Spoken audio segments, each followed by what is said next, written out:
सभी छात्रों को मेरा नमस्कार। मैं दामोदर शर्मा एक बार पुनः आपके समक्ष हाजिर हूँ एक नए बिंदु के साथ।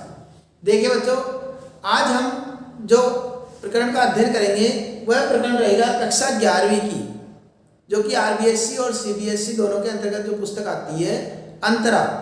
उस अंतरा पुस्तक के अंतर्गत हिंदी साहित्य के विद्यार्थी इस अंतरा पुस्तक का अध्ययन करते हैं। उस पुस्तक के अंतर्गत पाठ कबीर, जिसके पहले भाग का हम अध्ययन करेंगे। तो देखिए बच्चों, इस पाठ को हम प्रारंभ करें उसके पूर्व कबीर दास जी, जो कि इस पाठ के कवि है, कबीर दास जी, उनके जीवन के बारे में संक्षिप्त परिचय जानना हमारे लिए बहुत आवश्यक है। तो कबीर दास जी हिंदी साहित्य की जो ज्ञानाश्रयी शाखा के निर्गुण भक्ति धारा के प्रमुख कवि माने जाते हैं। तो एक बात तो ये है। इसके अलावा कबीर दास जी की एक विशेषता सबसे प्रमुख ये रही है कि इनको एक समाज सुधारक भी कहा जाता है। समाज सुधारक क्यों कहा जाता है? क्योंकि समाज में व्याप्त जितनी भी बुराइयां हैं, कुरीतियां हैं, बाह्य आडंबर है, इन सब का इन्होंने अपने पद्यांशों में विरोध किया है, व्यंग्य किया है उन पर, और उन सब बुराइयों को दूर करने का इन्होंने प्रयास किया है अपने रचनाओं के माध्यम से। अब रचनाओं की बात की जाए तो इनकी प्रमुख रचनाएं अगर देखी जाए तो इनकी प्रमुख रचनाएं मानी जाती है बीजक। प्रमुख रचना बीजक, जिसके 3 भाग है, साखी, शबद और रमेनी। ये 3 भागों के अंतर्गत मानी जाती है। तो बीजक रचना का ही ये पद्यांश आज हम अध्ययन करेंगे। तो आइए अब हम पाठ प्रारंभ करते हैं। तो पाठ को कि अरे इन दोहुन राह न पाई, पद्यांश का पहले बार सुन लेते हैं। हिंदू अपनी करे बढ़ाई, गागर छोड़ न दे, वेश्या के पावन तर सोवे, ये देखो हिंदू आई। मुसलमान के पीर पोलिया मुर्गा मुर्गी खाए, खाला करे बेटी गाय, गरी में करे सगाई। बाहर से एक मुर्दा लाए, दोए धाय चढ़वाए, सब सखियां मिली जेवन बैठी, घर भर करे बढ़ाई। हिंदुअन की हिंदवाई देखी, तुर्कन की तुर्काई, कहे कबीर सुनो भाई साधु, कौन रहे जाए। तो ये देखिए बच्चों कि आपको बताया था कि कबीर दास जी किसी धर्म की बुराई नहीं करते हो, वो सब धर्मों का सम्मान करते हैं, लेकिन साथ के साथ उन धर्मों में जो बुराइयां हैं, कुरीतियां हैं, आडंबर है, उन सब का वो प्रतिकार करते हैं। उसी श्रृंखला में इस पद्यांश में भी उन्होंने यही बताया कि हिंदू और मुसलमान धर्म, जिनको ये मानते हैं कि उनके जो वो है मुख्य आध्यात्मिक गुरु या जो इस प्रकार के लोग हैं, वो सब इस बात को मानते हैं कि हमारा धर्म श्रेष्ठ है, हमारा धर्म श्रेष्ठ है। तो उनके धर्म के अंदर क्या क्या कमियां हैं, उन सबको इसमें उजागर किया है। अरे इन दोनों राह न पाई, अरे वास्तव में देखा जाए तो इन दोनों धर्मों में ही सही राह लोगों ने प्राप्त नहीं की। इन दोनों धर्मों से ही लोगों ने सही प्रकार से राह प्राप्त नहीं की। हिंदू अपनी करे बढ़ाई, हिंदू जो है अपने धर्म की बढ़ाई करता है।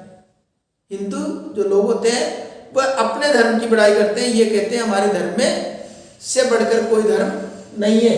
गागर छुअन दे, और देखो इतना होने के बावजूद भी अपने धर्म को श्रेष्ठ मानते, लेकिन छुआछूत की भावना से वो अपने आप को मुक्त नहीं रख सके। छुआछूत अर्थात निम्न और उच्च धर्म का उच्च जाति के प्रति, उच्च जाति का निम्न जाति के प्रति जो भेदभाव है, अछूत मानते उसको। इस प्रकार का भेदभाव कौन करते हैं? हिंदू। ये नीचा है, ये ऊंचा है, मैं बड़ा हूँ, ये छोटा है, इस तरह की भावनाओं को लेकर के वो भेदभाव करते हैं, अछूत मानते हैं।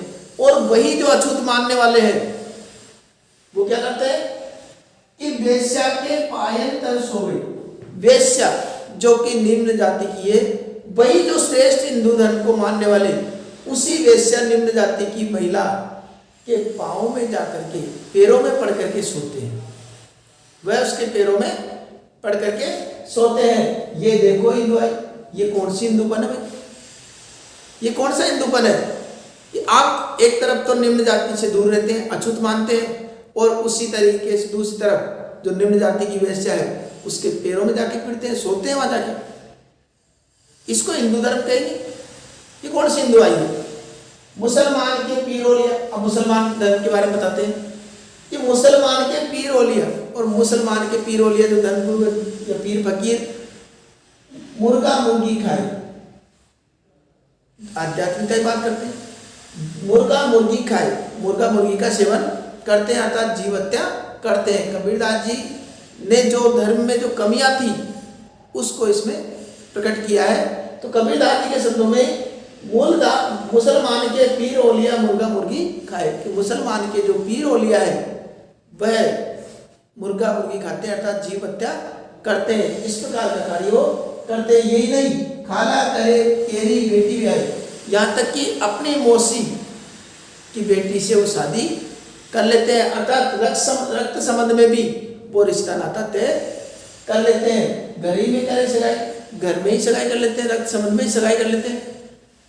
तो ये भी कौन सी बात समझ से बाहर है। बाहर से, और ये देखिए बाहर से एक मुर्दा लाए, कि बाहर से कहीं से एक मुर्दा लेकर के आए और धोए धाए चलवाए, और उसको साफ करके धो धा करके और कढ़ाई पर चढ़ा दिया, और कढ़ाई पर चढ़ा करने के बाद उसको बना करके, और सब सखियां मिल जेवर बैठी, सब सखियां आपस में मिलकर के जेल में बैठ जाती है, खाने बैठ जाती है, घर भर करे बढ़ाई, और घर भर उसकी बढ़ाई करती रहती है, घर भर में उसकी बढ़ाई करती रहती है, तारीफ करती रहती है कि ये अच्छा बना, ये अच्छा बना, अरे तुम तो एक जीव हत्या तुमने की है।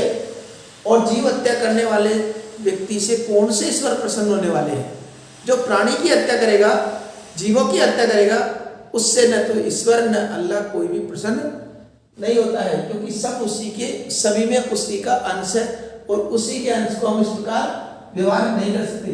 तो कुल मिलाकर ये कि हिंदुओं की हिंदुआई देख ली हमने, हिंदुओं का हिंदूपन भी देख लिया, और तुर्कन की तुर्काई भी देख ली, और तुर्क लोग अर्थात मुसलमानों की जो मुसलमानपन है उसको भी हमने भली भांति से देख लिया कि हिंदू किस प्रकार करते हैं कि ऊंच धर्म को तो बड़ा मानते हैं, लेकिन ऊंच नीच का भेदभाव करते हैं, निम्न जाति को भेदभाव, ये उच्च जाति का इस प्रकार का भेदभाव करते हैं। वही भेदभाव करने वाले वेश्या के पैरों में पड़ करके और सोते हैं, ये उनकी स्थिति है। और पीर ओलिया जो कई प्रकार के अच्छे से प्रवचन देते हैं, वो प्रवचन देने वाले भी मुर्गा मुर्गी खा करके मतलब जीव हत्या वो करते हैं। तो दोनों धर्म की अगर बात देखी जाए तो दोनों धर्मों में इस तरह की जो प्रवृत्तियां वो ठीक नहीं है। कहे कबीर सुनो भाई साधु सान कौन राह पे जाए।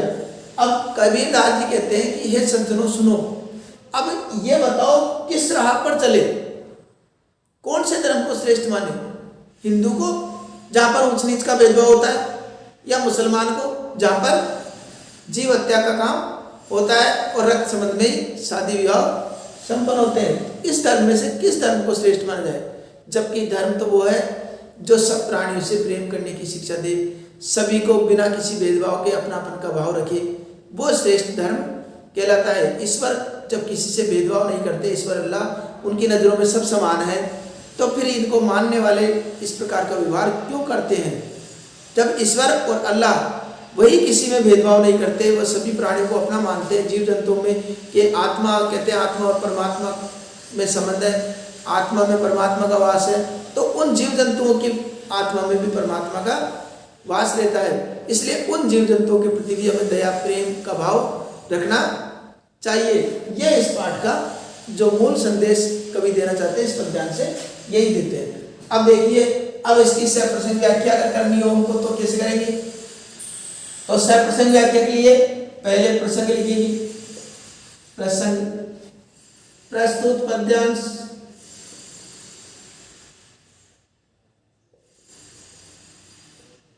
हमारी पाठ्य पुस्तक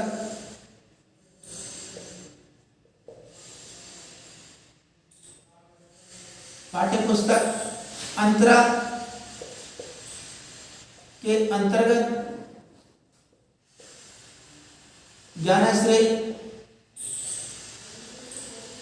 ज्ञानाश्रय शाखा के प्रमुख शाखा के प्रमुख कवि कबीर दास द्वारा रचित पदों से अवतरित है। ये इस प्रकार प्रसंग लिख देंगे। अब व्याख्या भी बताई थी, उस प्रकार लिख ही देंगे हम। तो इसके बाद में विशेष, विशेष के अंतर्गत हम लिखेंगे सदुकड़ी भाषा। ये इनकी प्रमुख भाषा रही है। कौन सी भाषा? सदुकड़ी भाषा। इसके अलावा हिंदू व मुसलमान धर्म में जो व्याप्त कुरीतियां है उसका इसमें विरोध किया गया। बहुत सुंदर चित्रण उसका है। तो ये पंक्ति भी हम लिख देंगे, हिंदू व मुस्लिम धर्म की कमियों को प्रकट किया है।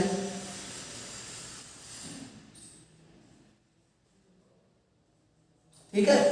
इसके अलावा अनुप्रास अलंकार,